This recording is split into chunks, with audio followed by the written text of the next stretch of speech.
What's up with all the ambiguity in movies anyway? Real men don't mess around with the unknown, they demand answers. Facts. Resolution supported by hard evidence. Facts. What's so good about leaving things up to the imagination? Do we really need that? No. We need facts. In the cases of pretty much every film ever made, motion pictures have got a thing about not explaining every little detail and occasionally opt to leave things unexplained on purpose, so you can spend the rest of your life pondering the answers. Infuriating. I want facts. As such, I'm Ben from Whatculture, and here are 10 unanswered questions from famous movies that are still killing us. Number 10. Was the Joker's scar story true?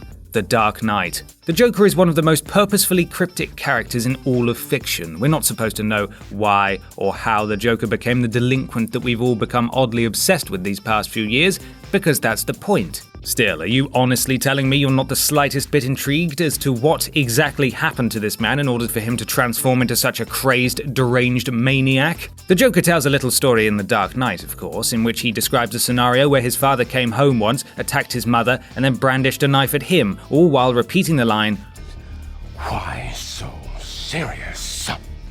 I mean, I know there are some explanations in the comics, but film-wise, did it really happen?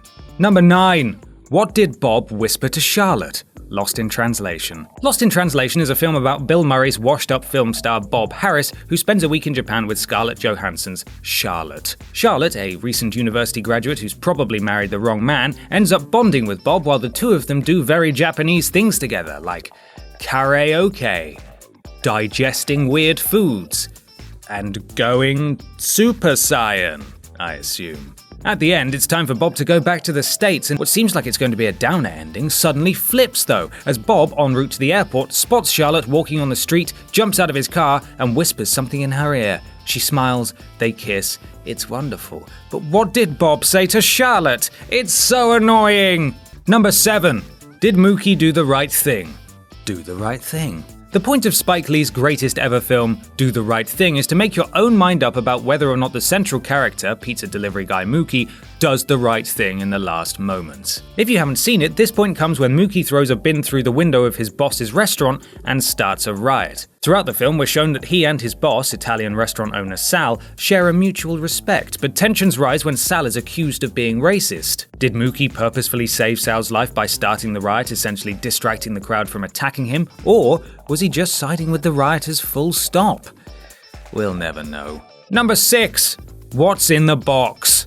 Barton Fink. Barton Fink is probably the strangest film in the entire Coen brothers canon, and that's saying something. Following a playwright who moves to Los Angeles to become a screenwriter, it's about as ambiguously packed as they come. That's to say, Baron Fink has been perfectly crafted as an exercise in make your own mind up, but that doesn't stop us from wanting to know the answers to some of its more intriguing matters. Namely, the box. During Barton's stay in Hollywood, he shacks up in a weird old hotel and befriends a cheery salesman named Charlie. At one point, Charlie leaves the hotel and bestows a mysterious box on Barton. And later, it's revealed that Charlie is actually a notorious serial killer.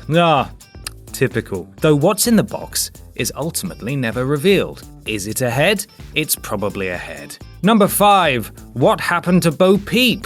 Toy Story. Toy Story 3 was the final entry in the flawless franchise, a film so good that it genuinely has the ability to make grown men cry over and over and over and over. So basically, the toys of Andy's room are no longer getting the playtime they deserve, given that Andy is now a teenager. But in a brief line of dialogue, we're treated to the news that some of the characters from the original movies, including Bo Peep, are no longer with them, which was basically Pixar's way of saying, yeah, there are too many characters in this movie for it to work, so some of them have to die. It's understandable then, but it's frustrating as hell, given that Bo was Woody's beau.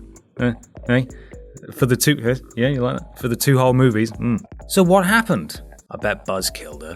Just jealous she was getting all of Woody's attention. Shame. Number 4. Whose baby was it? The Departed. In Martin Scorsese's The Departed, Leonardo DiCaprio's police officer goes undercover as a mole while Matt Damon's gangster joins the police force as an informant. At some point, both characters fall for the same lady, Madeline, and eventually it's revealed that she's fallen pregnant, though we're never specifically told which of her 2 lovers the baby actually belongs to. Although it's hinted at in the movie that one of the men has trouble in bed, it's alright. Guys tend to make too big a deal out of it. you wouldn't put it past Scorsese to have made it this obscure to drive us a little bit crazy. Who knows? Number 3.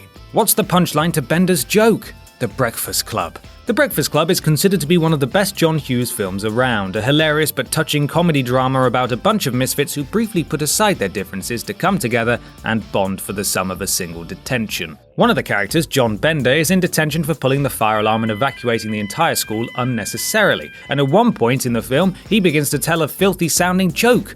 What we hear of the joke goes as such. A naked blonde walks into a bar with a poodle under one arm and a 2-foot salami under the other. She lays the poodle on the table. The bartender says, "I suppose you won't be needing a drink," the naked lady says. And that's all we get, as the punchline is interrupted as he falls from the vent he's climbing through. Oh. Number whackers. Number 1. Did Max throw himself into the bin lorry? Once Upon a Time in America.